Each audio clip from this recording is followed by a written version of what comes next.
আসসালামু আলাইকুম আমার প্রিয় বন্ধুরা, আশা করি সবাই ভালো আছেন। তো বন্ধুরা আমিও ভালো আছি বিধায় আমি আমার বন্ধুকে নিয়ে চলে গেলাম ঢাকা প্রকৌশল অ্যান্ড প্রযুক্তি বিশ্ববিদ্যালয়। তো বন্ধুরা এটাকে সংক্ষিপ্ত বলা হয় ডুয়েট, আর এর পূর্ণরূপ হচ্ছে Dhaka university of engineering and technology. তো বন্ধুরা যারা ডিপ্লোমাধারী আছে শুধুমাত্র তারা এখানে এই পড়ার সুযোগ পায়। সো এটা সারা বাংলাদেশে একটিমাত্র ডিপ্লোমাধারীদের জন্যই বিশ্ববিদ্যালয়। তো বন্ধুরা যারা নতুন ডিপ্লোমাধারী যারা এখানে আসতে চাও অবশ্যই আমার সাথে যোগাযোগ করতে পারো।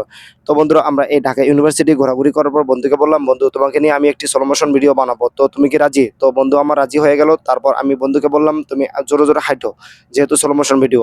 তো বন্ধুকে এই কথাটা বলা মাত্রই সে আরো আস্তে আস্তে হাঁটা শুরু করলো। তো আমি চিন্তা করলাম যেহেতু আমি ক্যামেরাম্যান, তো আমার কিছু তো দিক নির্দেশনা আছে। তো আমি ভাবলাম যে আসলে এরকম স্লো মোশন ভিডিও তৈরি করার চাইতে যদি তাকে আমি বলতাম যে ডাইরেক্ট ভিডিওই বানাই, তাহলে অবশ্যই স্লো মোশনের চাইতেও ভালো হতো। তো সে এত আস্তে পরিমাণ হাঁটতেছে, তো আমারই মন মেজাজটা গরম হয়ে যাচ্ছে। তো বন্ধুরা অবশ্যই জানাবেন, লাইক কমেন্ট করবেন যে আসলে আমার ক্যামেরা ধরার স্টাইলটা কি ঠিক আছে কিনা, আমি ভবিষ্যতে ফটোগ্রাফার হতে পারবো কিনা। তো বন্ধুরা আজ এ পর্যন্তই। আসসালামু আলাইকুম।